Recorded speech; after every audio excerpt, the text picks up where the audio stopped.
मृत्यु जब होने को होती है तो यमराज के बहुत ही क्रूर स्वभाव वाले, बहुत ही जहां दया नाम की वस्तु नहीं, ऐसे क्रूर स्वभाव वाले हाथों में हथकड़ी लिए हुए और बड़ा भारी मुदगर, वो बड़े भयंकर, और उनके शरीर से दुर्गंध देखने से ही मलमूत्र छूट जाए, ऐसे भयंकर। और उसी को दिखाई देते हैं जो मरणासन होता है। यमदूतों की दृष्टि पड़ते ही वो शरीराहंकारी जीव कांप पड़ता है। अब बोलने की हिम्मत नहीं, कफ पित्त वायु सब बिगड़ चुका है, कोई सहयोग देने वाला नहीं, सांस भी नहीं ली जा रही। अब उसका चित्त वहीं भ्रमण करेगा, मेरा पुत्र बचा ले, मेरी पत्नी बचा ले, मेरा परिवार। भगवान की तो याद जीवन में की नहीं, तो अब भगवान की अगर याद की होती तो ऐसी दुर्दशा नहीं होती। अब वो चीखने की कोशिश करता है पर आवाज नहीं निकलती, एक शब्द भी नहीं निकल, बार बार प्रयास करता है कोई मेरी रक्षा कर ले। इन भयावन दो यमदूत होते हैं, उसका मल निकल जाता है भयवश, मूत्र छूट जाता है, मुख सूख जाता है, आंखें पलटने लगती हैं, सांस ऊपर को उठने लगती है, देखने की शक्ति नष्ट हो गई, भारी वेदना तड़पता हुआ वो शरीर को छोड़ता है। अब जैसे बोले कि शरीर तो यहीं छूट जाता है, दंड किसको मिलता है? तो आप स्वप्न में जब पीटे जाते हैं तो आपको पीटने का दुख होता है कि नहीं होता है? पीटने का दुख होता है, जगने के बाद पता चलता है वो झूठा होता है। शरीर तो स्थूल आपका सैया में सोया होता है, जब चाकू मारी जाती है ना तो वैसे अनुभव होता है, वैसे अनुभव होता है। तो ये जब स्वाप्निक शरीर में अनुभव हो गया, वो तो यम यातना देह पर्सनल, जैसे जेल की वर्दी मिलती है ऐसे एक शरीर मिलता है उस जीवात्मा को। मन बुद्धि चित्त अहंकार 5 ज्ञान इंद्रियां 5 कर्म इंद्रियों सहित उस शरीर में पैक कर दिया गया, उसका नाम यातना देह है। अब उसको शरीर से ले जाते हैं यातना देह से, स्थूल देह तो यहीं छूट गया, सूक्ष्म शरीर कारण शरीर पैक कर दिया गया यातना देह में। जैसे स्थूल शरीर में, स्थूल शरीर छूट रहा, यातना देह मिली, वो सूक्ष्म होता है। अब ये माता पिता का गर्भजनित देह नहीं है, ये दंड विधान वाला है, ये कर्म जनित होता है, इसे यातना देह कहते हैं। यमराज के दूत फांसी लगाते हैं गले में, जैसे कुत्ते के नहीं डाली जाती है ऐसे, और पीछे से मुदगरों की मार और घसीटते हुए ले जाते हैं। पीछे से ऐसी मार कि वो चीखता है, चिल्लाता है, पूरा अनुभव जैसे स्थूल शरीर में, ठीक वैसे ही उसमें मरना नहीं होता, बस एक खास बात होती है, क्योंकि स्थूल शरीर में मरना होता है, सूक्ष्म शरीर कारण शरीर जो यातना देह में, उसमें मरना नहीं होता। बहुत लोग कहते हैं शरीर तो यहां छूट गया, फिर नर्क स्वर्ग किसको मिलता है? अरे शरीर एक कोट की तरह उतार दिया गया, तू तो उसी में पैक है, अभी भूल मत कर। अब देखो दक्षिण दिशा की ओर उसे दौड़ाते हुए मारते हुए पीछे से ले जाते, और तप्त बालू, आग जैसी तपती हुई बालू, जैसे यहां कुश होते हैं ऐसे लोहे के कांटे होते हैं, उस पे चलना, कांटे फैले हुए हैं, कहीं लोहे की बड़ी बड़ी कीलें गड़ी हुई हैं, कहीं लोहे की कंकरीली ऐसी भूमि, लोहे के ऐसे सैकड़ों कांटे जैसी गुखरू जैसी ऐसी डाल दी गई हैं लोहे की, और अत्यंत कठोर, जब उसमें पैर रखते हैं भारी कष्ट, पीछे से मार, वहां दया नहीं है। कहीं आगे भूमि आग जैसी जलती हुई, कहीं सैकड़ों गड्ढे जिनमें गिरा गिरा करके मारते हुए ले जाते हैं, और सूर्य भगवान इतने नजदीक से ताप देते हैं कि आग लगती है, वो सूर्य की किरणों से जलता है। ऐसे यमराज के उस मार्ग में घसीटते हुए यमराज के दूत ले जाते हैं, यमपथ, और बीच बीच में दूत उनको कठोर ताड़ना देते हैं, रोक रोक के, मरना है नहीं। जिस समय जीव को घसीट कर ले जाते हैं, सैकड़ों घुड़कियां मार, इस तरह का कष्ट हो, अभी ये ब्याज है, नरक नहीं पहुंचा, अभी तो यात्रा है, बिना किसी सवारी के यात्रा होती है 48 मिनट 2 घड़ी में। जो मनुष्य यहां छत्र दान किया है किसी को, श्री जी को, बिहारी जी को, गुरुजनों को, आचार्य जनों को छत्र दान किया, तो जब वो जाता है तो ऊपर के ताप से बच सकता है, उसे वही छत्र मिलेगा। और जो किसी को पूज्य जनों को पादुकाएं दान की हैं, फिर उसको पादुका, अगर अन्न दान किया है तो रोग के भोजन, ये मोक्ष नहीं, कल्याण नहीं, दान पुण्य से नहीं होता, ध्यान दीजिए। हां, उस भारी संकट के समय में तुम्हें भोजन मिल जाएगा, पौशाला खोला, पानी पिलाया तो तुम्हें पानी मिल जाएगा। और जो मूर्ख यहां आकर के ये सब नहीं किया तो जाना उसको भी यमपुरी है। भजन के बिना यमपुरी से नहीं बच सकते, दान पुण्य करके। अवश्य में भोक्तव्यम कृतम कर्म शुभाशुभम, इसीलिए समझ लो, सोचते हो कि हमने दान पुण्य कर दिया, अब हमारे लिए विमान आएगा परम पद का, जाना नरक ही पड़ेगा। बारी मथे घृत होए बरु सिकता ते बरु तेल, बिनु हरि भजन न भवतरी या सिद्धांत पेल। भजन के बिना नहीं, इसलिए कह राधा राधा राधा। अब इस प्रकार की यात्रा, अनेक प्रकार से कष्ट भोगता हुआ पाप पीड़ित जीव धर्मराज के नगर में पहुंचा। अब वहां सेकंड के कम हिस्से में हिसाब हो जाता है। ऐसा थोड़ा क्या नाम है, कहां से लाए हो, क्या क्या किया, ऐसा नहीं, एक सेकंड के कम हिस्से में बहुत लाइन लगी हुआ। यम यातना के शरीर में भारी कष्ट भोगता हुआ जीव, दाह का अनुभव करता हुआ, कांपता हुआ, भयंकर वेदना से युक्त सामने खड़ा हुआ। देखते ही निर्णय हो गया। अब वहां से उसको उसके कर्म के अनुसार नरकों में ले जाया जाता है। जिसने यहां सूर्य भगवान को प्रातःकाल उठ करके जलांजलि दी है, पुत्र हैं भगवान यम, सूर्य पुत्र, जो अपने पुरखों का पिंडदान किया है, जो समय समय पर अपने पूज्य जनों को, गुरुजनों को, संतों को अपने घर में बुलाकर भोजन पवाया है, जो बुजुर्गों को तेल मालिश करके, जैसे उन्होंने हमें तेल मालिश करके पुष्ट किया, ऐसे वृद्ध माता पिता के जो चरण दबाना है, शरीर पर तेल लगाना है, उनके वस्त्र धो देना, उनको भोजन कराना है, उसको वहां थोड़ा आदर मिलता है। बैठो, खान पान, थोड़ा सुख सुविधाएं, नरक से नहीं बचोगे। भगवत भाव के बिना नरक से नहीं बचोगे। जो जो उसने सेवाएं की हैं, वो सेवाएं, आए हो नरक के मार्ग में तो थोड़ा तेल मालिश हो जाएगा, खवा पिया दे जाओगे, थोड़ा शीतल जल पीने को मिल गया, खान पान की, विश्राम की व्यवस्था थोड़ी समय के लिए। अरे इसीलिए जय सीत हरिवंश नरक गति दो, ये जो अपने माता पिता को गाली देते हैं, जो मनमानी आचरण करते हैं ना, खूब अच्छे से तृप्त होते हैं। अब बात ये कि याद नहीं रहती ना, जैसे गर्भ की बात याद नहीं, यार गर्भ की बात याद आ जाए तो तुम भजन के सिवा कुछ नहीं करोगे।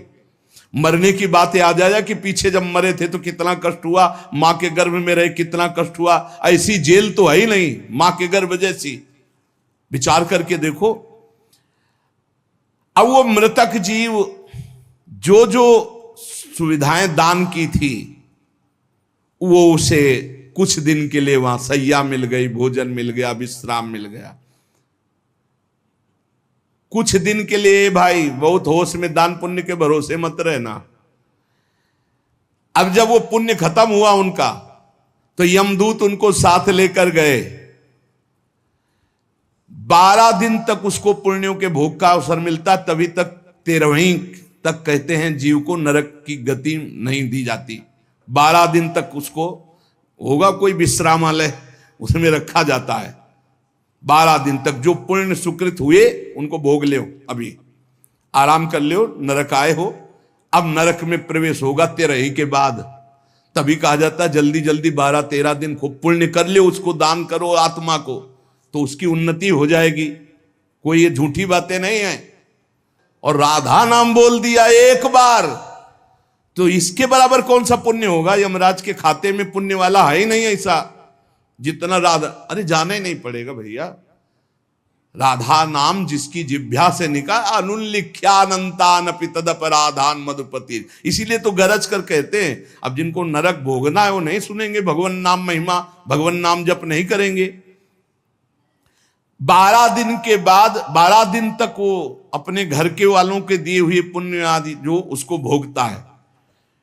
फिर जब पिंडदान हो जाता है 13वीं, तब तत्र यद बांधवस्तोयम प्रयच्छन्ति तिलैः सह यच्च पिंडम प्रयच्छन्ति नियमानस्तदनुते तैलाभ्यांगो बांधवानां मंग संवाहनम च यत् तेन चाप्याप्यते जंतुर यच्चास्नन्ति सुबांधवाः।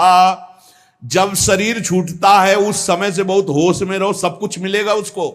जीवात्मा जो छाती के पास बैठ के ले नाक बहा रहे हैं, आंस बहा रहे हैं, यही पीने को मिलेगा उसको। बहुत होश में राधा राधा, कम जिंदगी में वो नहीं जपा तो तुम तो कीर्तन कर ले, वो मिलेगा फल उसको। 12-13 दिन का ऐसा हिसाब रखा जाता है कि बांधोजन परिवार के लेकिन भजन नहीं करेंगे, रोना धोना। मृत्यु से 12 दिन बीतने के पश्चात यमपुरी को खींच कर ले जाया जाता है उस जीव को। अरे यमपुरी भैया हुआ जैसे जेल पहुंचे, कोई थप्पड़ लग रहा है, कोई डंडा लग, वो देखे कि प्राण छूट जाते कि हमारे ये दुर्दशा। मरना नहीं खास बात है, यमराज की यमपुरी को देखते ही प्राण सूख गए। कोई काटा जा रहा है, कोई कोल्हू में पेरा जा रहा है, कोई पकौड़े की तरह तला जा रहा है, हाहाकार मचा। मरना किसी को है नहीं। मृत्यु काल ये सब वहां नजर आ रहे हैं। मूर्तिमान मृत्यु, मूर्तिमान काल जो यमपुरी में दंड हो रहा है। काजल की राशि के समान, जैसे काजल के पहाड़ ऐसे यमदूत हैं कि ऐसे पचका दे तुम्हें, ऐसे नींबू जैसे नहीं निचोड़ा जाता, ऐसे निचोड़ दिए, फिर छोड़ दिए, फिर वो जी गया, फिर निचोड़ दिए। अब बोले 10,000 वर्ष तक यही करना है उसको, अब 10,000 वर्ष तक वो ऐसे करता रहे। क्या दुर्दशा। तभी हरिवंश महाप्रभु कहते हैं, रस सिद्धांत का वर्णन जब करते हैं तो कहते हैं, जैसी हरिवंश नरक गति दुर्भरी, बहुत कठिन है नरक की गति। तभी कहते हैं नरक जाओगे होश में रहो, तो मतलब सबसे बड़ा दंड नरक का। लोग कहते हैं कि कहां नरक स्वर्ग है, किसने देखा है, तुम देख लोगे। ऐसे आचरण रख रहे हो जो संतों की अवहेलना कर रहे हो, शास्त्र की अवहेलना करे, भगवान को अवहेलना कर रहे हो, अपने आप देख लोगे पर बताने नहीं आओगे। बस खास बात ये है। और भौहें कैसी, टेढ़ी भौहें, काजल के समान काले, और विकराल मुख, लंबी दाढ़ें, कुरूप, आवाज भीषण भयंकर, और रोम ऐसे जैसे बंबूल के कांटे कि अगर ऐसे कर दे तो पूरा शरीर छेद जाए, ऐसे दूत। विशाल भुजाएं, पुष्ट भुजाएं, और सब यम दंड यम पास लिए हुए, बड़े भयंकर। दुर्गंध आती शरीर से, जीव देख के घबराता है, उनके हाथों में फंसा हुआ। अब जो यहां पराये पुरुष से रति करती है, अपने पति को धोखा देकर, जो अपनी पत्नी को धोखा देकर दूसरी पराई स्त्री से, पतिवंचक पर पति रति करई, रौरव नरक कल्प सत्परई। ऐसे ही पुरुष को, ऐसे स्त्री को। रौरव का बड़ा भयानक स्वरूप है। रौरव नरक की लंबाई चौड़ाई 2000 योजन है। 1 योजन 4 कोश और 1 कोश 3 किलोमीटर, 2000 योजन कितना हुआ, 4 दूनी 8, 8000 कोश, 2000 का 4 तो 8000 हुआ, और 8 त्रिक 24,000 किलोमीटर का है, 24,000 किलोमीटर का। और गड्ढा रूप है जिसकी बहुत गहराई है। यह नरक बड़ा दुखदाई है। इसमें अंगार रास बिछी हुई है, आगों की अंगार रास, दहकते हुए अंगार, बहुत ही। अब जो स्त्रियां पराये पुरुष से, तो वैसे ही सैया अंगार की और तपता हुआ आग का पुरुष। अब भैया वहां जो पुरुष पराई स्त्री से ये लिव इन रिलेशन, ये गर्लफ्रेंड, तुम्हारा इंतजार हो रहा है रौ रौ में, नंबर लिख गया है। तस्मात् शास्त्रम प्रमाणन्ते, पशुवत आचरण नहीं। इसीलिए भारत भूमि में जन्म होना शास्त्रों में महानता का वर्णन किया गया, क्योंकि धर्म का पूर्ण यहां पालन करने वाले जन होते हैं, जो नहीं करते उनके लिए व्यवस्था है। अब उसके भीतर यमराज के दूत उस पापी जीवात्मा को, अब वहां स्त्री पुरुष तो है नहीं, वो तो शरीर पहले ही छूट गया, अब यातना देह, वो जेल की वर्दी, यातना देह नरक की वर्दी, धधकती आग में वो जल रहा है, चीख रहा है, पग पग पर भून भून कर गिर रहा है, न मूर्छा न मरण, रात दिन चीखता रहता है, जलता रहता है। दौड़ना है 28,000 किलोमीटर, बस उसी में दौड़, आनंद लीजिए। कितने दिन? बोले सहस्त्रों वर्ष, 1-2 वर्ष नहीं, सहस्त्रों वर्ष। ऐसे पापियों की शुद्धि नरक में की जाती है। फिर जब वहां से निकलते हैं तो कीड़े मकोड़े, पतंगे, हिंसक जीव, मच्छर, वृक्ष, ऐसी योनियों को प्राप्त होते हैं पापी जीव। या मनुष्य योनि में आए, पाप बहुत नष्ट हो गए वहां, तो यहां कुबड़ा, नाटा, बड़े घृणित शरीर वाले, जो अवशिष्ट पाप बचते हैं थोड़े। आप कहोगे नरक भोगने के बाद भी अवशिष्ट बचे? कि हां, जैसे यहां किसी को सजा दी जाती, 20 साल की सजा और 1 लाख रुपया जुर्माना। अरे जब जेल ही दे दी तो जुर्माना का? बोले नहीं, जुर्माना है। तो जो जुर्माना हुआ उसका ये दंड है मृत्यु लोक में, समझ लो। जैसे लोग प्रश्न कर देते, हमें आज समझ में नहीं आता, जब नरक भोग लिया तो फिर यहां क्यों भोगना पड़ता है? तो तुम्हारी समझ में नहीं आता, जब 20 साल की सजा दे दी, 1 लाख जुर्माना रख दिया, वो जुर्माना ये मनुष्य से भजन कर ले हो, नहीं तुम्हारी दलीलें काम नहीं आएंगी। इस प्रकार पाप करने वाले जीवों को विविध प्रकार के नरकों में पिताजी कष्ट दिया जाता है। सुमति महाराज कह रहे, जब यहां से कोई पुण्यात्मा पुरुष गति करता है तो वो पुण्य लोकों को ले जाया जाता है, उसके साथ गंधर्व लोग गीत गाते हुए चलते हैं, आगे आगे अप्सराएं नृत्य करती हैं, और वो विमान पर बैठा आभूषणों से सुसज्जित, समय समय पर मीठा जल, ये सब सुविधाएं भोगता हुआ स्वर्ग जाता है, और वहां अपने पुण्य के अनुसार अप्सरा, विमान, महल, सब सुविधाएं प्राप्त करता है। पर वहां भी जलता रहता है, क्योंकि उसके दिमाग में एक माला पहनाई जाती है उसके शरीर में, उसको बता दिया जाता है जिस दिन ये माला कुम्हला गई, यहां खोपड़ी के बल से नीचे फेंक दिए जाओगे, मृत्यु लोके विसंति। अब वो रोज माला देखकर जलता रहता है कि ये माला कभी, और जहां कुम्हलाना शुरू हुई तो भयंकर पीड़ा, ये सब छूट जाएगा, अप्सरा, महल, बड़ी सुख सुविधा में आ सकती, और वो सब छूट जाएगी। अच्छा, ये दुख, और दूसरा एक दुख बगल में दूसरी अप्सरा वाला निकला विमान, जो उससे कई गुना सुंदर, कई, अब वो जल रहा है, उसको शांति नहीं। तब लगी कुशल न जीव कहूं, सपने हूं मन विश्राम, जब लगी भजत न राम कहूं, शोक धाम तज काम। पिताजी, जो मनुष्य यहां वीर्य को नष्ट करता है, बर्बाद करता है, उसमें जीवात्मा होती है। ये बहुत ध्यान देने, इनको इनाम में महारौरव नरक मिलता है, परिणाम में महारौरव नरक। ये जो अष्टमैथुनों का प्रयोग करके बिना शास्त्र मर्यादा के वीर्य को बर्बाद करते, जैसे शास्त्र मर्यादा है संतानोत्पत्ति के लिए, गृहस्थ मासिक धर्म के बाद, पवित्रता होने के बाद, भगवत चिंतन करते हुए भगवान की सृष्टि पूर्वक जो आराधना का भाव रख करके संतान उत्पन्न, बस उतने के लिए शास्त्र आज्ञा करता है। नहीं, मानव जीवन बहुत ही सावधानी के लिए वीर्य में ये सब हम आप जैसे प्रकट हुए ऐसे जीवात्मा विराजमान है, उसको यथास्थान ना समर्पित करके और नष्ट कर देना, या फिर संतान नष्ट कर देना, या बहुत तरह से जो ये है महारौरो नरक की प्राप्ति होती है।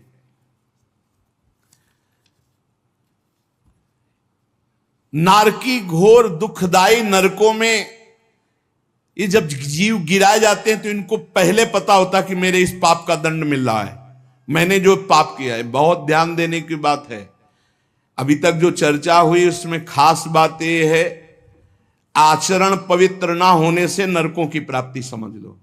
पहला पराई स्त्री की तरफ या स्त्री पराय पुरुष की तरफ जो व्यभिचार प्रवृत्ति करती है उसे रौरो नरक मिलता है। यहां जो व्यर्थ में वीर्य नष्ट करते हैं अन्य प्रकार से, इसे खिलवाड़ न समझा जाए, ये मनोरंजन नहीं है। मानव देह बहुत बड़ी संपत्ति है जो भगवान की प्राप्ति के लिए मिली है। जैसे आप अभी पता चले कि आप शरीर को नष्ट करना चाहते हो तो हमारी भारत सरकार आपको बंदी बना लेगी। सरकारी संपत्ति, आप जी सकते हो, केवल सेवा कर सकते हो, कर्म कर सकते हो, लेकिन इसे नष्ट करने का अधिकार नहीं। तो भागवतिक भी दंड है इसमें। तो आपको जो संपत्ति मिली हुई है, आंख, नेत्र, कान, सब इंद्रियां, इनका सही मार्ग में प्रयोग करो। गलत प्रयोग करोगे तो दंड मिलेगा। तुम इसके स्वामी नहीं हो, तुम सेवक हो। ये भगवान की दी हुई वस्तु है, उसे दुखदाई नरकों में गिराया जाता है। दिमाग में बैठा लो ये बात। व्यर्थ में ब्रह्मचर्य को नष्ट करना, व्यर्थ में ये पाप जनित कार्य करना, महारौरो नरक में जाने का पूरा तैयारी कर रहे हो। ये अज्ञान की बात नहीं, भगवान की कृपा से सत्संग सुनने को मिल रहा है, शास्त्र सम्मत। तो डरो, डर करके अपना सुधार करो। ऐसा नहीं कि आप कोई नहीं देख रहा, आपके मन में जो आया आप वो कर रहे हैं, नहीं, आपको इसका दंड मिलेगा, एक एक सेकंड का दंड मिलेगा। यमदूतों द्वारा घसीट घसीट कर ले जाए गए उस महान रौरो नरक में एक घंटी यंत्र की तरह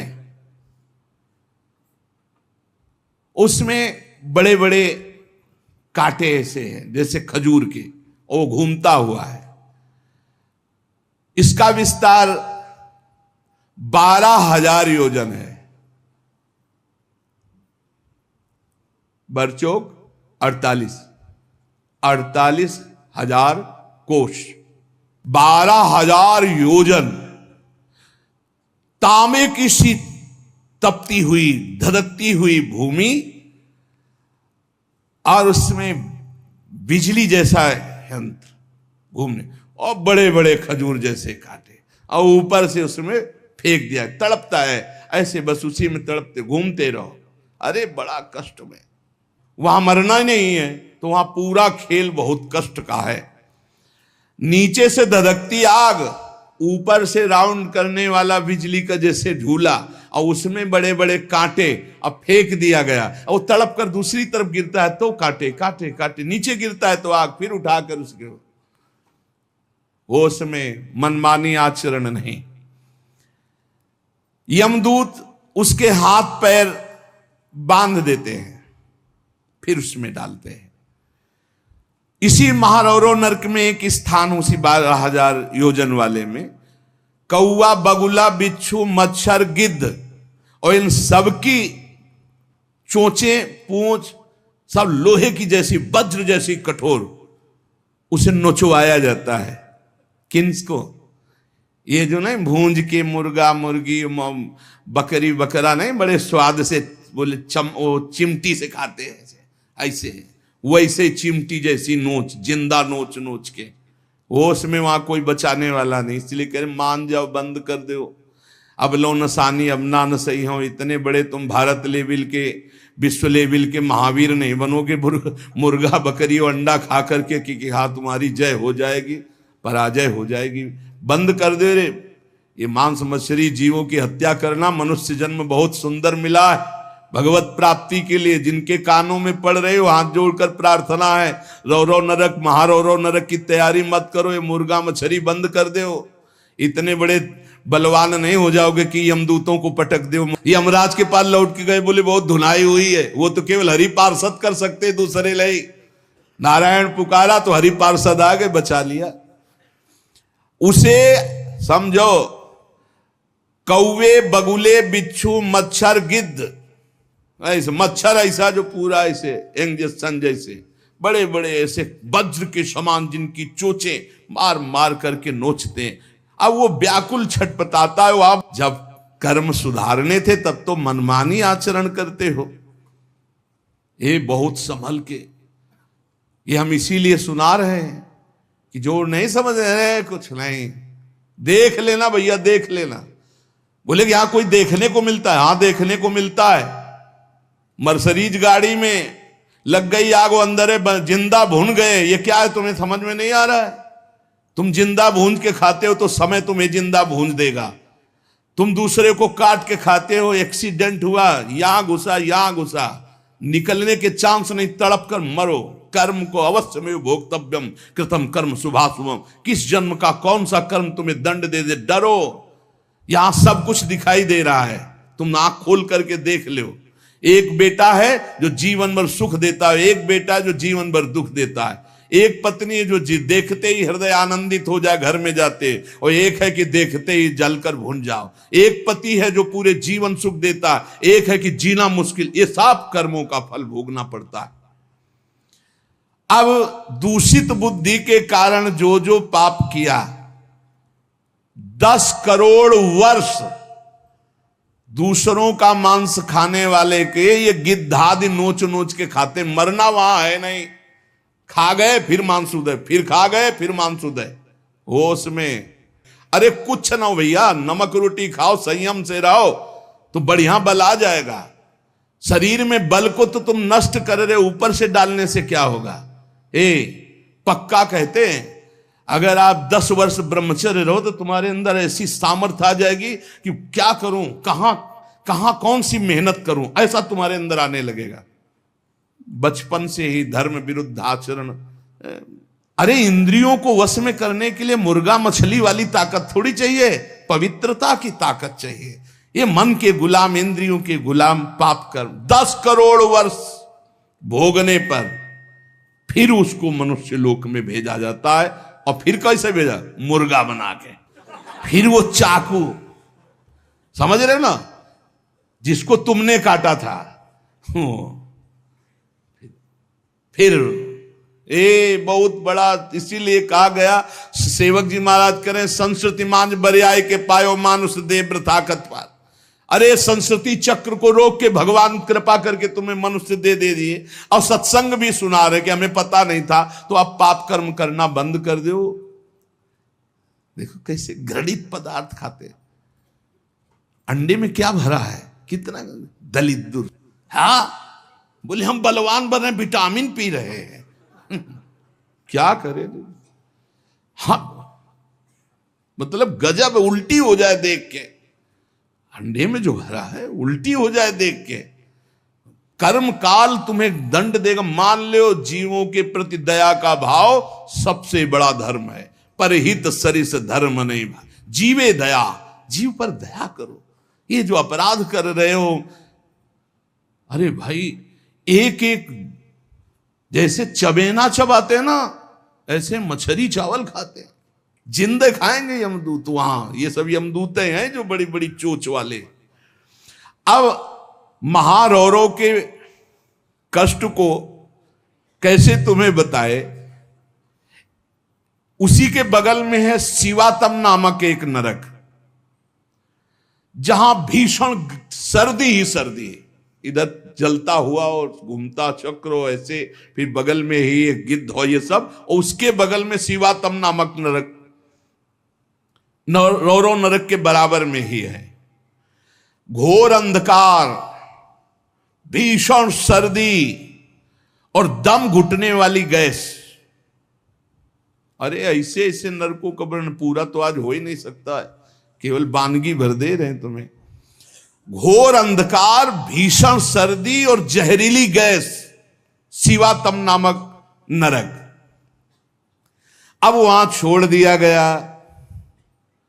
अब वो कांपते हैं, सांस लेने में वो जहरीली गैस उनकी दम को, मरना वहां है नहीं, और सब अंधेरा है, सब एक दूसरे को। और ये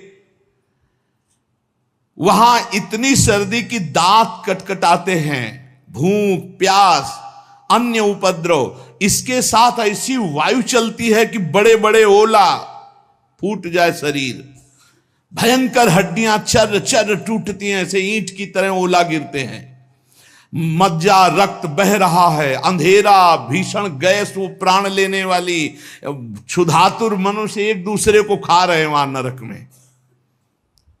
शिवातम नामक नरक, महान कष्ट भोगते हैं ये निकृष्ट पुरुष जो दूसरे के बच्चे का अपहरण करके ले आते, जैसे नहीं दूसरे आदमी का चोरी करना, हिंसा करना, मार का, ये सब इस नरक को प्राप्त होते हैं। डरो, यही डर ही डरप हरिवंश हित, जिनो भ्रमय गुण सलिल पर, जी नामन मंगल लोक त्युसुह। ये छोटे छोटे पशु पक्षियों को तुम मार कर खाते हो, दूसरों के धन का अपहरण करते हो, अस्त्र शस्त्र लेकर किसी दुकान में घुस गए, उसको मार दिया, काट दिया, उसकी संपत्ति छीन लाए, ले लो, तुम्हारा ये स्वागत होगा। शिवातम नामक नरक में डाले जाओगे, जहां केवल अंधकार, भीषण सर्दी, ओला की वर्षा और दम घुटने वाली गैस, हजारों हजारों वर्ष वहां तुम्हें भोगना होगा। इसी के बगल में है निकृंतन नामक नरक। इसमें कुम्हार की चाक की तरह पूरा नरक घूमता रहता बड़ी रफ्तार से। ये थोड़ी देर रफ्तार वाले में किसी यंत्र में बैठ के देखना, बहुत रफ्तार से जो घूम रहा हो, चक्र की भांति निरंतर घूमता रहता है। और यमराज के दूत कोड़ा लिए खड़े रहते हैं, और जैसे उसके सामने आए तो इधर मारा चप से, और वो घूम के सर से वो उधर मारा, उधर, चारों तरफ कोड़े की मार, और उस यंत्र अब वो उल्टी करता है, भयंकर भय लग रहा है, उसी में घुमाया जाता है। कुम्हार की चाक के समान चक्र की तरह निरंतर घूमता रहता है। यम दूत पापी के ऊपर कोड़ों की वार करते रहते हैं, शरीर पूरा मस्तक तक रक्तमय हो जाता है, कोड़ों की मार्ग से, रफ्तार से वो घूमता है, प्राण निकलना नहीं है, सब चिथड़ा उड़ जाता है कोड़ों, और सब मरना वहां है नहीं, बहुत कष्ट भोगना पड़ता है। यहां जो शराब पीते हैं, शराब पी करके अपने पूज्य जनों का अपमान करते हैं, नहीं उनको पृथ्वी घूमती नजर आती है शराब पीने वाले, उसी में डाले जाओगे। नरक वैसे ही बना है तुम्हारे लिए व्यवस्था। जो बड़े पूज्य जनों का अपमान करते, गाली गलौज, मदिरा पीना महापाप है, ऐसा हमारा शास्त्र कहता है, मान लो। इसमें ये मत सोचो कि जीव की हत्या नहीं, लेकिन हमारा जो शास्त्र के तस्मात् शास्त्रम प्रमाणम ते कार्याकार्यो व्यवस्थित हो, ऐसा ना सोचो, बिल्कुल अक्षरशः सत्य है। आज विज्ञान भी जो कुछ लाभ ले रहा है हमारे शास्त्रों से ही ले रहा है। विज्ञान भी शास्त्र का अनुसरण ही करता है। एक बहुत बड़े वैज्ञानिक आए थे अपने भारत के, उन्होंने यही बताया कि जहां से मेरा विज्ञान समाप्त होता है वहां से आपका अध्यात्म प्रारंभ होता है, इसलिए मैं दर्शन करने आया हूं आपके। जब तक शरीर के पापों का नाश नहीं हो जाता, इस अप्रतिष्ठित नामक नरक में बड़ा असह्य दुख भोगना पड़ता है। ये शराब पीना, ये बुजुर्गों का अपमान करना, दूसरों की हिंसा करना, अत्याचार करना, ये बंद कर दो। ये तुम्हें तमोगुणी राक्षसी बुद्धि प्रदान करती, इसलिए निषेध किया गया है। मनुष्य हजारों वर्षों तक इन यंत्रों को भोग करके जब पवित्र होता है, तब फिर उसको फिर यहां मृत्यु लोक में जन्म दिया जाता है। एक अस्पत्रवन नामक नरक है। ये 1000 योजन तक की लंबी भूमि का है। बड़े बड़े तलवार जैसे इसमें है, पत्ते हैं तलवार जैसे मजबूत। 1000 योजन में, ऐसे समझो एक वृक्ष है 1000 योजन, और ऊपर से फेंके जाते हैं पापी, कई टुकड़े होकर नीचे गिरे, फिर उठा के फिर फेंके, यही क्रिया चलती रहती है। सूर्य की ऊपर से प्रचंड गर्मी, नीचे से जलता हुआ दाह, और बीच में तलवार जैसे ऐसे यंत्र, उनमें फेंका जाता। अस्पत्रवन, तलवार की तीखी धार के समान। और जो आसपास जगह है उसमें बलवान कुत्ते रखे जाते हैं, जो 10,000 की संख्या में एक साथ, जो जीव फेंका गया, कटा, नीचे गिरा, सोई शरीर पूरा हुआ, सोई कुत्ते नोचने लगे। होश में हो जाओ, बहुत भयावह है। और उनके मुख दाढ़ें भी बड़ी लंबी लंबी, कुत्तों की, व्याघ्रों के समान। इसलिए वो हाय हाय चिल्लाता है, वहां कोई बचाने वाला नहीं मिलता। इस अष्टपत्रवन नामक नरक में बहुत दुख दिया जाता है। बार बार आहत होकर के नीचे गिरे तो अंगार, अगर थोड़ी देर शरीर बचा रहे तो कुत्ते नोच रहे, फिर उठाकर फिर उसमें डाला गया। एक भयंकर तप्त कुंभ नामक नरक है, जिसमें तेल खौलाया हुआ है, पकौड़ा की तरह पकाए जाते हैं। पुत्र सुमति ने कहा, पिताजी मैंने इन सब नरकों को भोगा है और मुझे 10,000 जन्म की स्मृति प्राप्त है, इसलिए मैं यथावत देख के कह रहा हूं। आज के 7वें जन्म पहले मैं एक वैश्य कुल में उत्पन्न हुआ था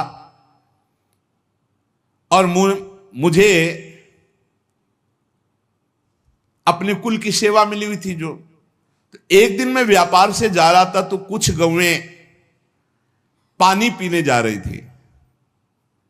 मैंने उन गौओं का विरोध कर दिया और गौओं को पानी पीने नहीं दिया। उसके अपराध से मुझे अत्यंत भयंकर नरक में डाला गया था, जहां आग की लपटे जैसी गर्मी थी और बूंद पानी नहीं। कई हजार वर्ष वो नरक भोगना पड़ा था एक अपराध का। जो पापी यहां इस पशुओं को काट करके उनका खून पीते हैं, उन पापियों को कोल्हू में पेरा जाता। मैंने वहां देखा, कोल्हू में जैसे गन्ना पेरा जाता है, नीचे खून की कीचड़ जमी होती, दुष्कर्मियां चिल्ला रहे, उनको कोल्हू में पेरा गया। धीरे धीरे आराम से पेरा जा रहा, बाहर निकले फिर पूरा जीवित, फिर पेरा जा रहा है। हाहाकार ही हाहाकार वहां सुनाई देता है। मुझे तो सिर्फ दिखाया गया था, इस अपराध के कारण मैंने नरक देखा। बड़ी पीड़ा, बड़ा संतप्त, बड़ी जलन। तप्त बालुक, तप्त कुंभ, कितने तुम्हें नरकों का वर्णन बताएं। पिताजी, जीवों को यदि आनंद लेना है तो यहां भगवान का भजन कर लो, धर्म से चल ले। ये मत समझो कि यहां तुम आयो स्वतंत्र हो, जो चाहो कर लो। नहीं नहीं, बंधन है बंधन। आप किसी की नजर में हो, हर समय आपके ऊपर सीसी कैमरा लगा हुआ है। आप एक एक चेष्टा जो कर रहे हो उसका आपको दंड या सुकृत पुरस्कार मिलेगा। और अगर भजन कर ले गए तो भगवान की प्राप्ति होगी।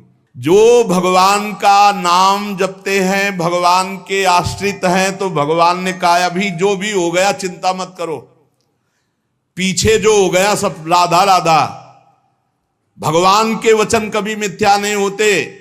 श्री भगवान ने कहा है, सर्वधर्मान परित्यज्य मामेकम शरणम व्रज अहम त्वाम सर्व पापेभ्यो मोक्षयिष्यामि मा शुचा। मैं सब पापों से मुक्त कर दूंगा। भगवान की शरण में होके खूब नाम जप करो। लेकिन ये जो गंदी बातें हैं, मत देखो, मत बोलो, मत सोचो, मत करो, नहीं, ये बाधा पहुंचा देंगी। एक ब्रह्मज्ञानी महात्मा सुमति पूर्व में शिष्य बना करके प्रमाद स्थिति को प्राप्त होने के कारण एक जन्म और लेना पड़ा।